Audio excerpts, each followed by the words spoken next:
সুপ্রিয় দর্শক, সবাইকে আমন্ত্রণ জানাচ্ছি বাংলা ভিশনের প্রতিদিন আয়োজন সংবাদ বিশ্লেষণ ধর্মীয় অনুষ্ঠান ফ্রন্ট পেজে। সাথে আছি আমি ইমরুল কায়েস। আজ আমাদের সাথে আলোচনার জন্য স্টুডিওতে রয়েছেন ডক্টর সাবের আহমেদ চৌধুরী, সাবেক chairman piece and conflict studies বিভাগ, ঢাকা বিশ্ববিদ্যালয়। আপনাকে স্বাগত জানাচ্ছি। প্রিয় দর্শক, আমাদের এই অনুষ্ঠানে আমরা সাধারণত প্রতিদিনের প্রকাশিত সংবাদপত্রের বিভিন্ন গুরুত্বপূর্ণ সংবাদ নিয়ে আলোচনা করে থাকি। চলুন তার আগে দেখে আসি আজকের সংবাদপত্রের শিরোনামগুলো। আমি প্রথমে জানাচ্ছি দৈনিক প্রথম আলোর শিরোনাম: বিএনপির মন্ত্রিসভার আকার বড় হবে না, নবীন প্রবীণ অভিজ্ঞ দক্ষ নেতাদের মন্ত্রিসভায় অন্তর্ভুক্ত করে নিয়ে বিএনপিতে আলোচনা। শফিকুর ও নাহিদের বাসায় তারেক রহমান। সংবিধান সংস্কার পরিষদের শপথও আগামীকাল। আমার দেশ: হ্যাঁ ও না ভোটের প্রকৃত চিত্র। সংসদ ভবন দক্ষিণ প্লাজায় মন্ত্রিসভার শপথ 3 কারণে। সমকালের শিরোনাম: নবীন প্রবীণ সমন্বয়ে মাঝারি আকারের মন্ত্রিসভা হচ্ছে। আরেকটি শিরোনাম: সরবরাহ পর্যাপ্ত, তবু চড়া রমজানের বাজার। দৈনিক ইত্তেফাক: আন্দোলনের মিত্রদের নিয়ে গঠিত হচ্ছে ঐক্যের সরকার, অভিজ্ঞদের সঙ্গে থাকছেন তরুণ ও মেধাবীরা। আরেকটি শিরোনাম: প্রায় অর্ধেক ভোট বিএনপির বাক্সে, রাজধানীতে ভোটের সর্বনিম্ন হার 37, সর্বোচ্চ 48%। ইতিবাচক রাজনীতির সূচনা করলেন Tarique Rahman.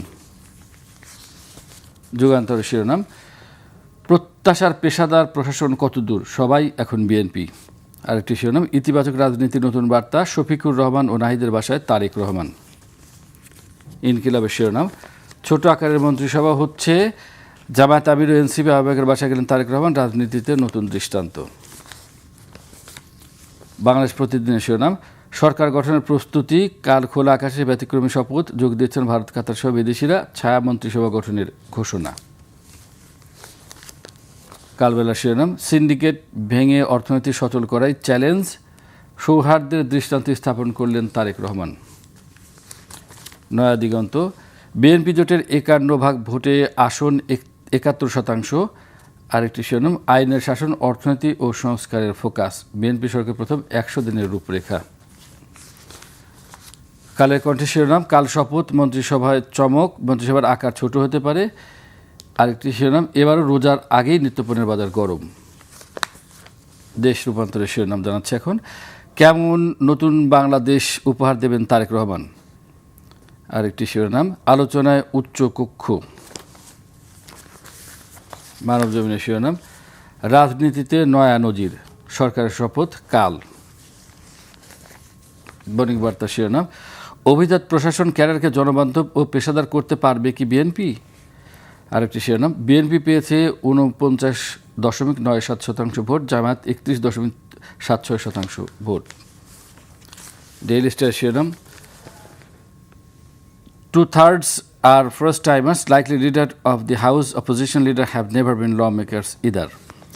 They're trying to balance fresh faces with old hands.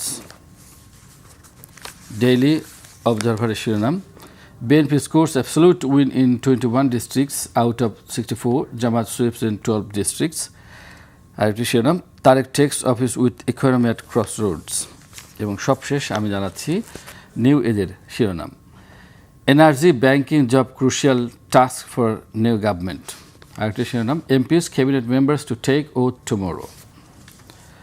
মোটামুটি আমরা এখন আলোচনায় দিতে পারি। আমরা শিরোনামগুলো দেখলাম। আমি প্রথমেই যে বিষয়টি নিয়ে আলোচনা করতে চাচ্ছি সেটা হচ্ছে যে আপনি জানেন যে বিএনপির চেয়ারম্যান তারেক রহমান, যিনি আমরা ধারণা করছি যে নেক্সট প্রধানমন্ত্রী হতে যাচ্ছেন, তিনি বিজয় হওয়ার পরে গতকালকে আমরা দেখলাম জামায়াত আমির শফিকুর রহমান এবং এনসিপির যে আহ্বায়ক নাহিদ ইসলামের বাসায় গেছেন।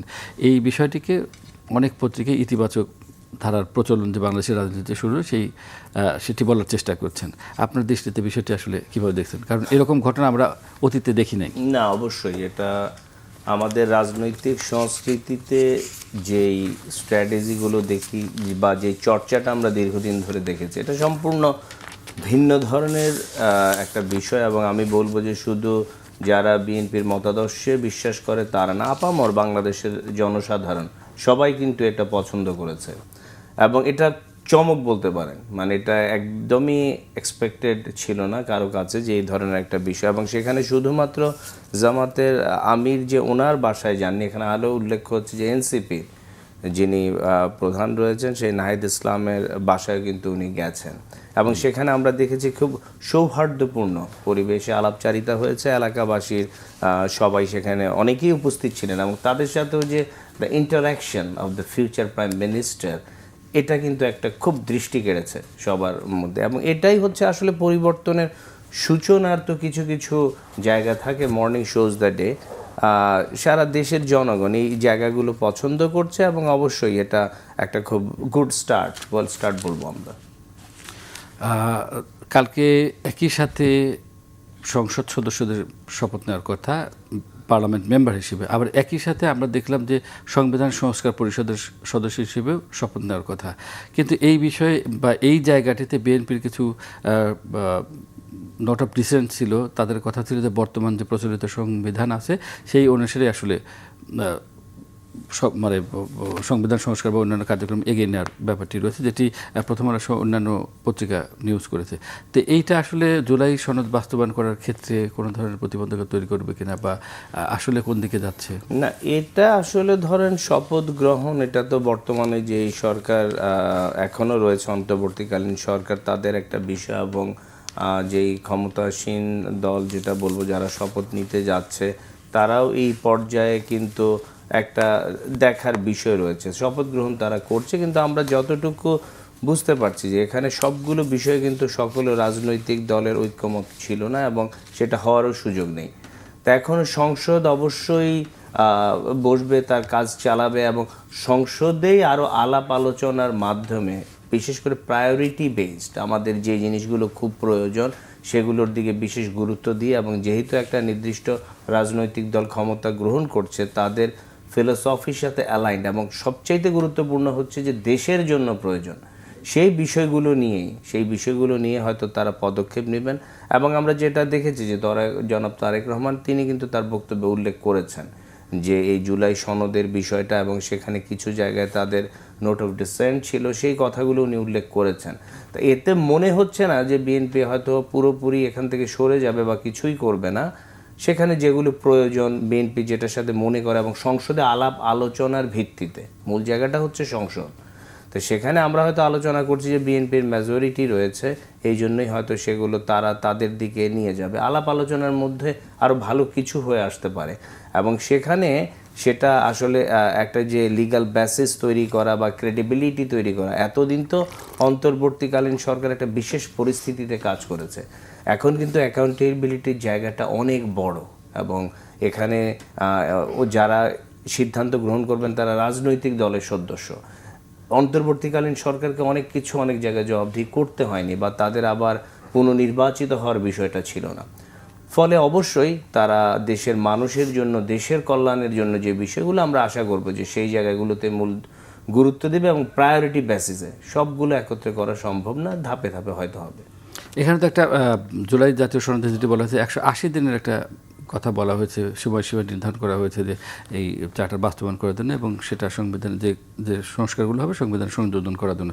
সেক্ষেত্রে যদি কোনো কারণে সংবিধান সংস্কার পরিষদের শপথ না হয় বা কার্যক্রম শুরু না হয়, তাহলে এই সময়সীমার যে একটা ব্যারিয়ার বা আছে, সীমাবদ্ধতা আছে, সেটা কি এটা আসলে সেখানে তো সেটা একটা আলাপ আলোচনা এবং সেখানকার যেই রূপটা আর এখন বর্তমান সংসদের যেই রূপটা সেখানে পার্থক্য রয়েছে এবং এক্ষেত্রে আইনি ব্যাখ্যারও বিষয় রয়েছে যে অন্তর্বর্তীকালীন সরকারের যে কার্যক্রমগুলো এগুলো অনেকগুলোই কিন্তু আবার বর্তমান সরকারকে আত্মীকরণ করে নিতে হবে, সেগুলোকে আপনার অনেকগুলোতে বৈধতা দিতে হবে। সেটাই দেখার বিষয় যে কোন জায়গাগুলোতে তারা কিভাবে অ্যাড্রেস করেন। আগের একটা সিদ্ধান্ত ছিল, একটা আলাপ আলোচনা ছিল, তখন আসলে অন্তর্বর্তীকালীন সরকারের যে পালসটা সেটার গুরুত্বটাই বেশি ছিল এবং তখন দেশের যে অস্থিতিশীলতা, it was not the time to discuss this things elaborately. ফলে হয়তো রাজনৈতিক স্ট্র্যাটেজি হিসেবে অনেকে অনেক কিছু বলে গেছে বা মেনে গেছে। এখন আমাদের দেখতে হবে যে তাদের যেই রাজনৈতিক ম্যান্ডেট এবং যেটা বলবো যে বাংলাদেশ জাতীয়তাবাদী দলের ক্ষেত্রে বিশেষ করে যেই ওভারওয়েলমিং মেজরিটি তারা পেয়েছে, এটা তো চিন্তারও বাইরে। তাই সেখানে অবশ্যই দেশের জনগণ তাদের সাথে আছে, সেই পালসটা নিয়েই জনগণের উপকারের জন্য হয়তো তারা সিদ্ধান্তগুলো নেবেন। আপনি কি আসলে বলতে চাচ্ছেন যে অন্তর্বর্তী সরকার যারা ছিলেন বা যারা এই সংস্কার আলোচনা এগিয়ে নিয়েছেন 1 বছর ধরে চলেছে, তারা আসলে তাদের দিক থেকে বলার চেষ্টা করেছেন অথবা তাদের দিক থেকে কিছু চাপিয়ে দেওয়ার চেষ্টা এরকম? প্রতিটা সরকারের একটা নিজস্ব এজেন্ডা থাকে, পালস থাকে, প্রায়োরিটি থাকে, এবং তখন আমরা তো জানি যে দেশের যে জায়গাগুলো, তখন তো যারা বর্তমান সরকারে শপথ গ্রহণ করতে যাচ্ছেন তাদের কথা অনুযায়ী সব কিছু চলেনি, এবং অন্তর্বর্তীকালীন সরকারের উপর এক ধরনের চাপও ছিল। বিভিন্ন ধরনের ফোর্স, স্টেক হোল্ডার্স তখন কাজ করেছে, যার সবগুলি যে এখন আবার ক্রিয়াশীল থাকবে তা না। ফলে দুই পক্ষেরই, না হলে তো নোট অফ ডিসেন্টের বিষয়টা আসতো না। তারা এক গুচ্ছ বিভিন্ন ধরনের বিষয় তারা উপস্থাপন করেছেন, সেখানে অন্যান্য রাজনৈতিক দলের কিছু অবজারভেশন ছিল। ফলে এখন সংসদের ঐক্যমত্যের ভিত্তিতে যেটা আমরা বলবো, যেহেতু এই দুটো দলই মূল মেজরিটিটা নিয়ে এসছে, দুটো দলই বিরোধী দল এবং সরকার পক্ষ থাকবে, তারাই আলাপ আলোচনার ভিত্তিতে মূল সিদ্ধান্তটা নেবে, এবং সেটারই লিগ্যাল বেসিসটা অনেক স্ট্রং। উচ্চকক্ষেরও তো একটা ব্যাপার আছে, উচ্চকক্ষ গঠন, সেটাই দেখতে হবে যে উচ্চকক্ষের, কিন্তু আমরাটা দেখছি যে এখন আলাপ আলোচনা চলছে যে কোন ফরম্যাটে হবে। সেখানে এক ধরনের প্রপোর্শনেটলি আসার কথা ছিল, আবার জুলাই চার্টারে সেটা বলা ছিল। এখন আবার আমরা বিএনপির পক্ষ থেকে আলোচনাটা কিছুটা দেখছি যে আসন ভিত্তিক। এখন কোন জায়গাটা, এবং সবগুলি কিন্তু সংসদের মাধ্যমে পাশ করে আনতে হবে। তার ফলে সেখানেই তারা মানে সিদ্ধান্ত গ্রহণ করবেন যে কোন জায়গাটা বর্তমান পরিস্থিতিতে এবং সার্বিকভাবে সহায়ক হবে। সরকার পরিচালনার একটা বিষয় রয়েছে। আপনি যদি সরকারকে সবসময় একটা আনস্টেবল সিচুয়েশনে রাখতে চান, সরকার তো কাজ করতে পারবে না। আমরা অন্তর্বর্তীকালীন সরকারকে দেখেছি জন্য অনেক বিষয়ে তারা শক্ত পদক্ষেপ নিতে পারেনি, কিন্তু এখন যেই সরকার দায়িত্ব গ্রহণ করতে যাচ্ছে তাদেরকে অনেক শক্ত পদক্ষেপ নিতে হবে। আমরা মব ভায়োলেন্সের বিষয় দেখেছি, প্রশাসনে অস্থিরতা দেখেছি, ল অ্যান্ড অর্ডার সিচুয়েশন। এখন এই সরকারকে তো একটা সরাসরি জবাবদিহিতায় আসতে হবে। তো ফলে আমরা অবশ্যই যারা রয়েছেন তারা ওইভাবে ভেবে চিনতে পদক্ষেপ নেওয়ার বিষয় রয়েছে, এবং সবচেয়ে গুরুত্বপূর্ণটা হচ্ছে লিগ্যাল বেসিস। আপনি সংসদে যদি সঠিকভাবে আগের যে কাজগুলোর বৈধতা না দেন, তাহলে কিন্তু এগুলো ইন ফাংশন কাজ করবে না। এবং আরেকটা সুবিধাজনক অবস্থা হচ্ছে যে তারা 2/3 মেজরিটির বেশি রয়েছে বাংলাদেশ জাতীয়তাবাদী দলের। ফলে এই সংস্কারের জায়গাটায় যদি ওই বিষয়টা বা ম্যান্ডেটটা নাও দেয়া থাকতো, ওনারা অনেক কিছুই হয়তো পরিবর্তনের সেই সক্ষমতা তাদের রয়েছে আমাদের সংবিধানের আলোকে, যদি আমরা বলতে চাই। আমরা একটু সরকার গঠনের দিকে আসি। অর্থাৎ আগামীকাল শপথ নেওয়ার পরপরই আবার বিকেলে মন্ত্রিসভা শপথ গ্রহণ করবেন। তো বিভিন্ন কাগজ বিভিন্ন ধরনের শিরোনাম করেছে। কেউ বলছেন চমক থাকবে, নবীন প্রবীণের সমন্বয়, কেউ বলছেন আকার ছোট হবে, কেউ বলছেন মাঝারি আকারের হবে। এই বিষয়ে আসলে যেহেতু মানুষের ব্যাপক পরিমাণে আগ্রহ রয়েছে নতুন সরকারের দিকে, যে কারা যাচ্ছেন সেখানে, কি থাকবে এবং তারা কতদূর কাজ বাস্তবায়ন করতে হবে, মানুষের মধ্যে এক ধরনের একটা ধারণা রয়েছে এই বিষয়ে। হ্যাঁ, যেই জিনিসগুলো অবশ্যই আলোচনায় আসছে, এবং এগুলো হয়তো আমাদেরও যদি ওইভাবে জিজ্ঞেস করতো আমাদের ধারণাগুলো ওই রকম হতো। আমরা তো নমিনেশনের ক্ষেত্রেও দেখেছি যে নবীন প্রবীণের একটা সমন্বয়, এবং যেহেতু আরেকটা বিষয় অবশ্যই যারা দায়িত্ব গ্রহণ করতে যাচ্ছেন ওনারা অবগত যে আমাদের প্রায় 1/3 ভোটার রয়েছে একদম যারা হয়তো ফার্স্ট টাইম ভোটার বা একদমই তরুণ। তো সেই ক্ষেত্রে এখানে তরুণ এবং যারা প্রবীণ তাদের একটা সমন্বয় ঘটবে, এবং সেটাই ঘটা উচিত। অভিজ্ঞতারও প্রয়োজন রয়েছে, আবার নতুন চিন্তা, নতুন গতি, সেই নতুন সক্ষমতা সেটারও প্রয়োজন রয়েছে। আমরা দেখেছি যে অনেকেই যারা দীর্ঘদিন ধরে বিএনপি করতেন তাদের সন্তানরা, এবং তারা কিন্তু হাইলি এডুকেটেড, বিশ্বের বেশ ভালো ভালো জায়গায় তারা পড়াশোনা করে আসা, তারা নতুন চিন্তা এবং তাদের বিভিন্ন আলাপচারিতায় কিন্তু বিমোহিত হওয়ার মতো। আমাদের রাজনীতিতে এই ধরনের একটা যে গতি বা এই ধরনের একটা যে গ্রুপ, এটা কিন্তু অবস্থান ছিল না, এবং আমরা দেখছি যে খুব অল্প বয়সে অনেকে নির্বাচিত হয়েছে। এগুলো সবই শুভ লক্ষণ। তো ফলে এখানে ওই জায়গাটা থাকবে, এবং আকারটা ছোট হয় আপাতত বাঞ্ছনীয়, কারণ এখানে তাড়াহুড়োর বিষয় নেই। আপনি কাউকে যদি আত্মীকরণ করেন বা কাউকে যদি ইনক্লুড করেন এবং আবার কয়েকদিন পরে তাকে আবার ছেঁটে ফেলতে হয়, এটা সরকারের প্রশাসনিক কৌশল বা স্ট্যাবিলিটির জন্য ভালো না। আমরা অন্তর্বর্তীকালীন সরকারে দেখেছি যে সকাল বিকাল মন্ত্রিত্ব বা সকাল বিকাল মন্ত্রণালয় পরিবর্তন করা, অথবা কাউকে বাইরে থেকে ডেকে নিয়ে শপথ পড়িয়ে কাজ করে ফেলেছে। তা এই সকাল বিকালের কাজ তো এই সরকার করতে পারবে না। তো ফলে এখানে খুব তাড়াহুড়ারও প্রয়োজন নেই, একদম যে মন্ত্রণালয়গুলো খুব দ্রুত প্রয়োজন, চিন্তা ভাবনার মাধ্যমে যারা পরীক্ষিত বিশেষ করে তাদেরকেই দায়িত্ব দেওয়া প্রয়োজন। এবং এখানে দলের ইমেজের বিষয় রয়েছে, আমাদের দেশের আকার যতটুকুই হোক না কেন বিশাল একটা জনগোষ্ঠী এবং প্রচুর সমস্যার মধ্য দিয়ে এখানে পড়তে হয়। ফলে বাংলাদেশ জাতীয়তাবাদী দলের সাথে অনেক পোড় খাওয়া রাজনীতিবিদ, পেশাজীবী অনেকেই রয়েছেন। আপনি জনপ্রশাসনের কথা যদি বলেন, সেখানে যে একটা বৃহৎ পেশাজীবী শ্রেণী রয়েছে, যাদের একটা ভালো ট্র্যাক রেকর্ড রয়েছে, তাদের বিভিন্ন জায়গায় অন্তর্ভুক্ত করা, সেটা শুধুমাত্র পদ দিয়ে না, সেটা হয়তো হতে পারে, আমরা বিভিন্ন দেশে যেটা দেখেছি যে একটা প্ল্যাটফর্ম দিয়েও হতে পারে, যে হয়তো আপনার ডাক্তারদের একটা প্ল্যাটফর্ম হতে পারে, সেখানে হয়তো 20-25 জন বিভিন্ন পলিসি ডিসিশনে ইনপুট দিল, মন্ত্রীকেও দিল, যিনি সরকার প্রধান হবেন তাকেও দিতে পারলো। জনপ্রশাসনের ক্ষেত্রে হতে পারে, কারণ খুব গুরুত্বপূর্ণ জায়গা, জনপ্রশাসনের মাধ্যমেই কিন্তু সবগুলো বিষয় বাস্তবায়িত হয়। সেখানে যারা সিনিয়র ব্যুরোক্রেটস রয়েছেন, জাতীয়তাবাদী শক্তির বিশেষ করে, তাদের মাধ্যমে একটা থিঙ্ক ট্যাঙ্ক ডেভেলপ করা খুব প্রয়োজন। সেখানে industry, academia, seasoned politicians as well as যারা সেই ক্ষেত্রের পেশাজীবী, আপনি শিক্ষকদের নিয়ে কাজ করবেন, সেখানে যারা নতুন চিন্তা ভাবনা করে তাদেরকে আত্মীকরণ করা, এইভাবে যদি একটা ছোট ছোট থিঙ্ক ট্যাঙ্ক, অর্থাৎ আপনি কি বলতে চাচ্ছেন যে মন্ত্রিসভার বাইরেও আরো বাইরে একটা ইউনিট করে দেব? একজনের পক্ষে সব দেখা বা দেখভাল করা সম্ভব না। এখানে অনেক রুটিন কাজ থাকে, অনেক চাপ থাকে, অনেক সিদ্ধান্ত নিতে হয়।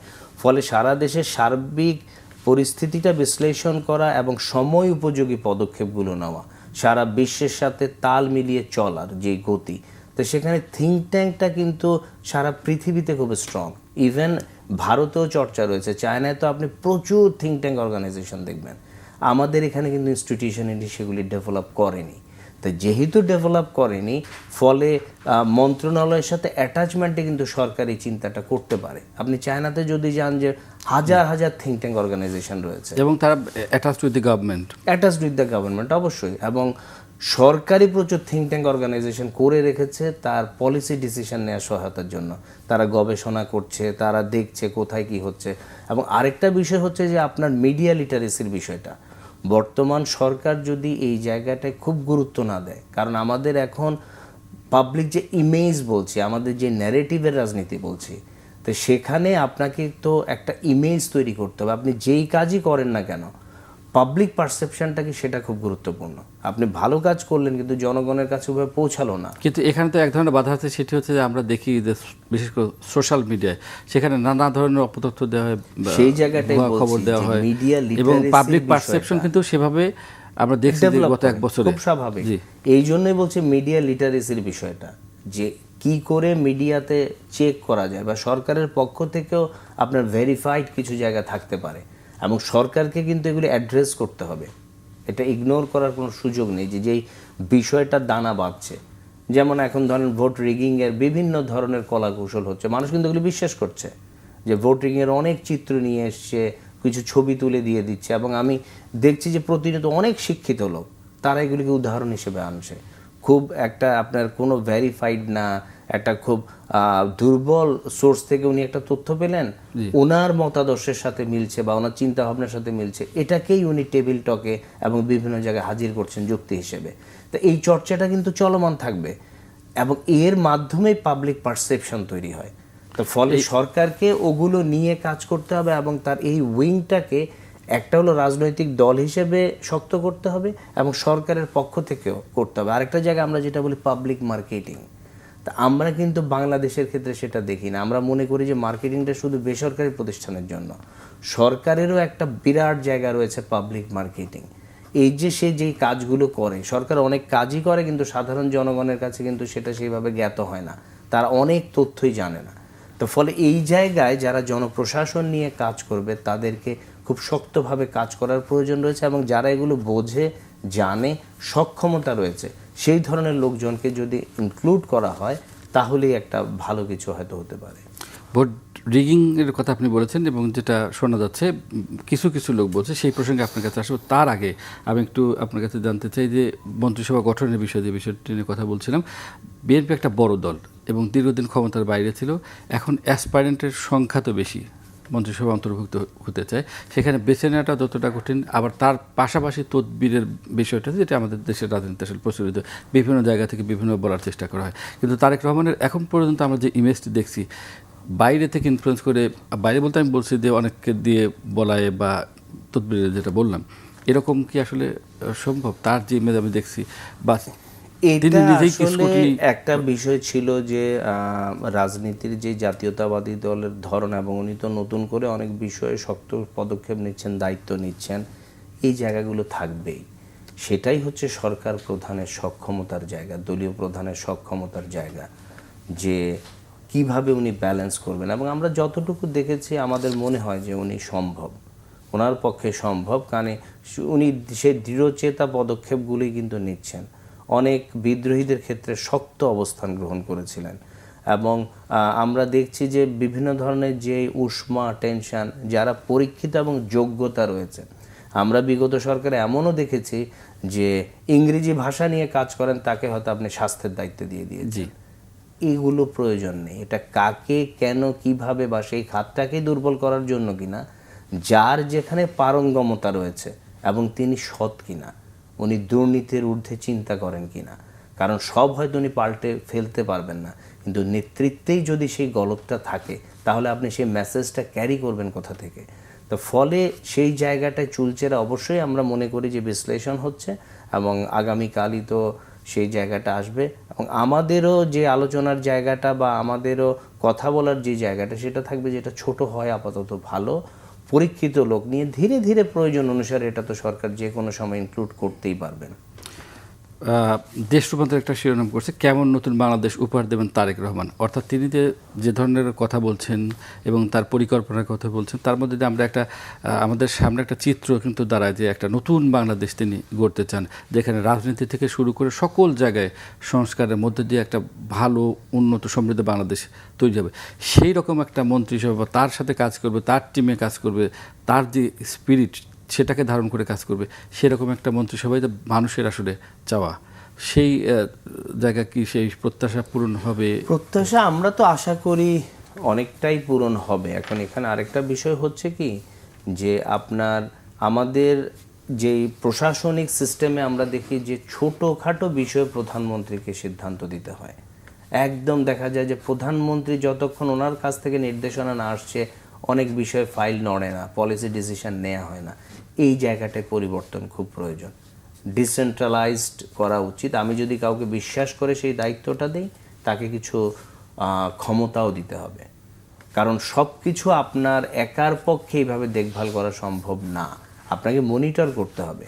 তো ফলে এখানে আরেকটা বিষয় হচ্ছে, যারা তরুণ প্রজন্ম রয়েছে তাদেরকেও কিন্তু আপনি বিভিন্নভাবে চাইলে কিন্তু মনিটরিং সিস্টেম ডেভেলপ করা যায়। আপনার একটা বড় রাজনৈতিক দল রয়েছে, আনাচে কানাচে যারা কাজ করছে, সরকারের পক্ষ থেকে একটা অভিযোগ বাক্স করতে পারে প্রতিটা উপজেলায়, দলের পক্ষ থেকে একটা হতে পারে, সরকারের পক্ষ থেকে একটা হতে পারে, যে পিপল টু পিপল কানেক্ট বহুভাবেই করা যায়। অ্যাক্সেসিবিলিটি, এখন সব কিছুই যদি পৌঁছাতে আমাকে এত দোরগোড়ায় বা এত কঠিন পথ পাড়ি দিতে হয়, ইউন অফিসে একটা অভিযোগের বিষয় থাকতেই পারে। জি জি, হ্যাঁ, যে সেখানে সেই অভিযোগ বাক্সটা হয়তো ইউনও নিজেও ডিল করবেন না, সেখানে হয়তো সরকারের পক্ষ থেকেই কেউ সেটা দেখবে।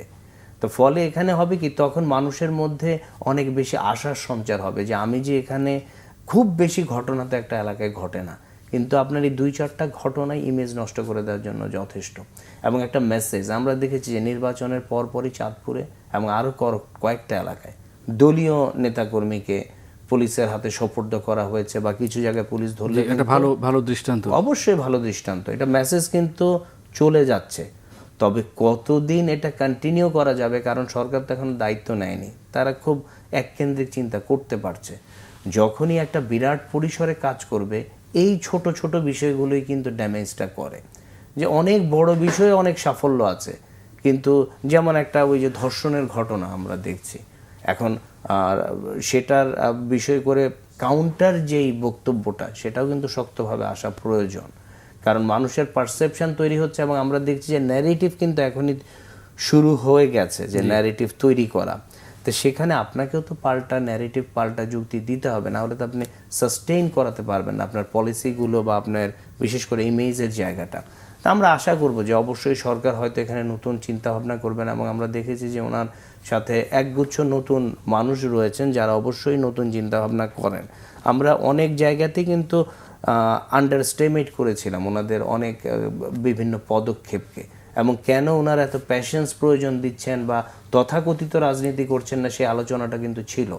পরবর্তীতে সেই প্যাশেন্সের ফলটাই কিন্তু বিএনপি পেয়েছে। এত সিট পাবে এটাও কিন্তু কেউ এক্সপেক্ট করেনি, অনেক সিট, প্রায় 212টা সিট। তো সেখানে ধরেন আমরা দেখেছি যে মির্জা দুই তৃতীয়াংশেরও বেশি মির্জা আব্বাসের মতো মানুষ, উনি কি ধরনের প্যাশেন্সের পরিচয় দিয়েছেন, এবং আমার তো মনে হয় সবচাইতে ধৈর্যশালী ব্যক্তি যারা নির্বাচন করছে এবার তাকেই দেখা যাচ্ছে। আপনি দেখেন যে এটা কিন্তু আমাদের রাজনৈতিক সংস্কৃতি না। জনাব তারেক রহমান অনেক বিষয় এসছে, খুব কাম কোয়াইট, খুব চিন্তা ভাবনা করে উনি সিদ্ধান্ত নিয়েছেন, কথা বলেছেন, ধৈর্যশীলতার পরিচয় দিয়েছেন, এবং বিভিন্ন ভাবে সাংবাদিকদের যে প্রশ্নগুলো, the way he is handling অবশ্যই খুব পজিটিভ। তবে দায়িত্ব নেওয়ার পর অনেক চাপ বাড়বে। এখনো ফরেন রিলেশনস একটা বিরাট জায়গা, সেই জায়গাটা নিয়ে প্রতিরক্ষার বিষয় রয়েছে, বিশেষ করে অর্থনৈতিক চ্যালেঞ্জ, অর্থনৈতিক ভিত্তিক খুবই খারাপ, মানুষের খুব ছোট, যেমন ব্যাংকগুলোর অবস্থা, এই দায়ভারটা কিন্তু এটা এতদিন অন্তর্বর্তীকালীন সরকারের উপর ছিল। আমরা জানি যে ব্যাংকের মার্জের একটা বিষয় রয়েছে, সেটা কতটা ভালো হবে, এবং এই যে আমি যাচ্ছি আমার টাকা উত্তোলন করতে পারছি না, আমার প্রাপ্য টাকা, আমি অত বিচার বিশ্লেষণ করব না কে কোথায় কেন করেছে, এগুলোকে সেই ধরনের যাদের একটা ফোরসাইটনেস রয়েছে। আমরা দেখা যায় যে অনেকের পাবলিক পালসের সাথে যোগাযোগ নেই, অর্থনীতি নিয়ে ডিল করেন, অনেক ভুল সিদ্ধান্ত নিয়েছেন, যেটা হয়তো তার অর্থনৈতিক তত্ত্বগত জায়গায় ঠিক রয়েছে, পাবলিক পালসের জন্য ঠিক নাই। সরকার সেই কাজগুলো করতে পারে না। প্রতিদিনই ব্যাংকে কিন্তু মানুষ যে আশাহত হচ্ছে, তো সেই জায়গাগুলো দ্রুত অ্যাড্রেস করা প্রয়োজন। আমরা দেখি যে IMF থেকে শুরু করে অনেকেই আমাদের লোন দেওয়ার জায়গাটা বন্ধ করে রেখেছে, সেই জায়গাগুলোতে চালু করতে হবে। FDI সম্পূর্ণ বন্ধ হয়ে গেছে, সেটার জায়গায় দৃষ্টিপাত করতে হবে। অনেক মানে ফরেন ইনভেস্টমেন্টের প্রয়োজন, এবং আমাদের যে এক্সপোর্টের জায়গাটা, we need to search new avenues.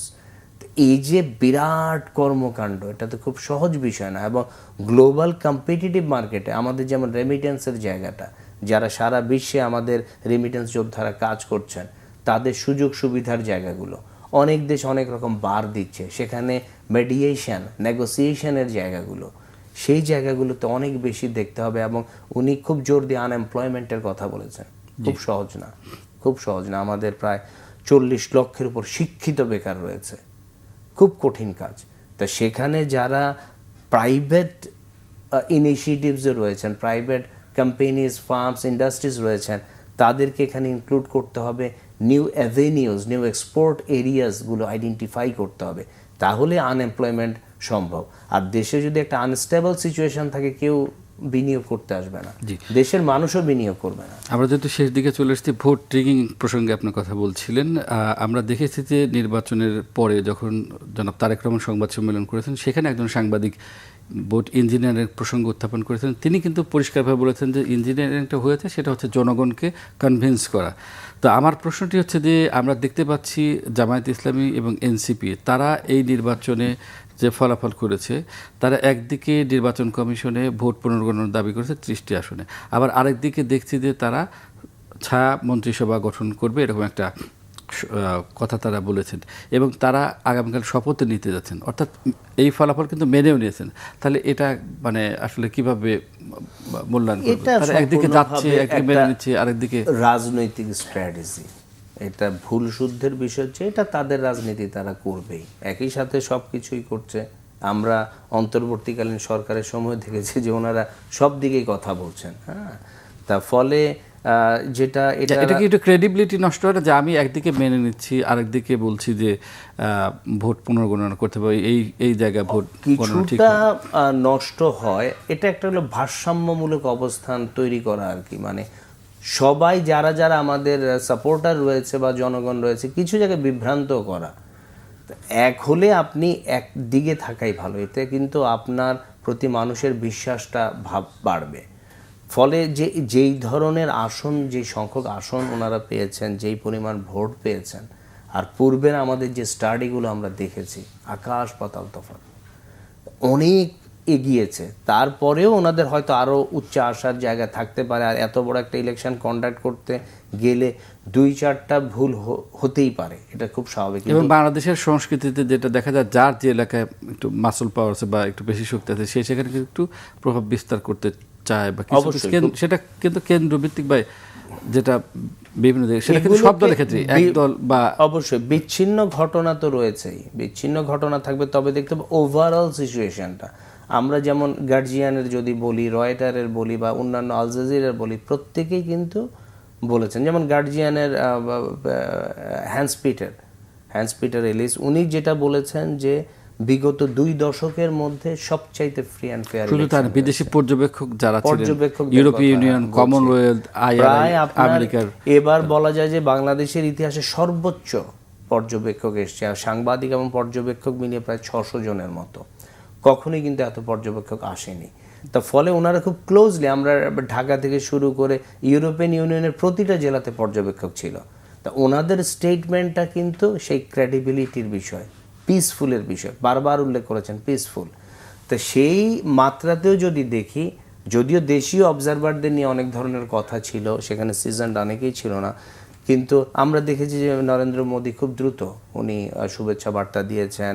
আমরা ইউএস এর পক্ষ থেকে দেখেছি, অন্যান্য দেশের দেখেছি, ফ্রান্সের পক্ষ থেকে দেখছি, নেদারল্যান্ডের পক্ষ থেকে দেখছি।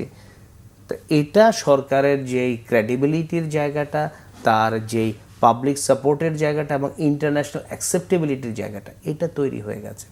এখন সেটা স্ট্র্যাটেজিগতভাবে অনেকে অনেক কিছু বলতে পারে, সেটাও যে বাংলাদেশের জনগণ বা রাজনৈতিক দল হিসেবে জাতীয়তাবাদী দল খুব গুরুত্ব দিচ্ছে। আপনি এটা বলছেন রাজনৈতিক একটা কৌশল, এটা থাকে, এটা এক্সপেক্টেড, এটা আমরাও জানতাম যেই দলেরই অবস্থা হবে সেই ধরনের কিছু স্টেটমেন্ট দিবেই। এবং আমরা বিএনপির কিছু প্রার্থীর ক্ষেত্রে দেখছি, দলীয়ভাবে না, প্রার্থীর ক্ষেত্রে দেখছি যারা কিছু কিছু জায়গায় হেরে গেছেন, তারাও কিন্তু একই ধরনের, এটা আমাদের মানে সংস্কৃতিরই অংশ। জি, আমরা শেষ দিকে চলে এসেছি। যদি 1 মিনিটে বলেন যে এখন সবাই বিএনপি হওয়ার চেষ্টা করছে, এটি হচ্ছে প্রশাসনের আর কি, যুগান্তর সহ অন্যান্য পত্রিকা নিউজ করেছে। আমরা এই প্রথা কিন্তু সবসময় দেখে থাকি, সব দলের ক্ষেত্রে দেখে থাকি। নতুন সরকার আসলে যেহেতু আমরা পরিবর্তনের স্বপ্ন দেখছি এবং পরিবর্তনের সরকার, পরিবর্তনের দেশ, সেখানে এই বিষয়টি কি জায়গা পাবে? যে কোনো প্রশাসন বা যে কোনো জায়গায় হোক না কেন, মূলত 3 ধরনের লোক থাকে। এক দল হচ্ছে যে একদম আমার মতাদর্শে বিশ্বাসী, আরেক দল হচ্ছে যে তারা আসলে কোনো দলের প্রতি সেইভাবে ডেভোটেড না, কিন্তু তারা খুব স্কিলড এবং তারা দেশের ভালো চায়। আরেক দল হচ্ছে যে সে আমাকে সবসময় বিপদে ফেলতে চায়, সে প্রশাসনে থাকুক, পুলিশে থাকুক, যে জায়গায় থাকুক। এই জায়গায় ভাগটা সরকারকে খুব ভালোভাবে করতে হবে। ফলে তার মতাদর্শে বিশ্বাসী কিন্তু দক্ষ না, তাকেও যেমন সামনে আনা যাবে না। আবার দেখা যাচ্ছে যে একটা লোক রাজনৈতিক মতাদর্শ হয়তো সম্পূর্ণভাবে অ্যালাইন না, একটা নিউট্রাল পজিশন কিন্তু দক্ষ, তাকেও কিন্তু সমান গুরুত্ব দিতে হবে। মূল বিষয়টা হচ্ছে যে আমাকে বিপদে ফেলবে না, আমার সরকারের জন্য একটা চ্যালেঞ্জ হয়ে যাবে না, কিন্তু দক্ষ, এই ধরনের লোকগুলোকে প্রায়োরিটি দিতে হবে। এবং আমরা অনেক ক্ষেত্রেই দেখেছি যে বিএনপি বিগত সময়ে যখন তারা ক্ষমতায় ছিল, এই কাজটা তারা করেছে, এবং তাদের সব জায়গায় শক্ত পেশাজীবী গ্রুপ রয়েছে। ফলে তাদের সাথে যদি যাচাই বাছাই করে কাজ করে, অবশ্যই তারা ভালো পদক্ষেপ। ধন্যবাদ আপনাকে চমৎকার আলোচনার জন্য। প্রিয় দর্শক, আমরা অনুষ্ঠানের একদম শেষ প্রান্তে চলে এসেছি। ফ্রন্ট পেজ অনুষ্ঠানটি প্রতিদিন সকাল 9:20 প্রচার হয়। দেখার আমন্ত্রণ জানিয়ে আজ এখানেই শেষ করছি। সবাই ভালো থাকুন, সুস্থ থাকুন, আল্লাহ হাফেজ।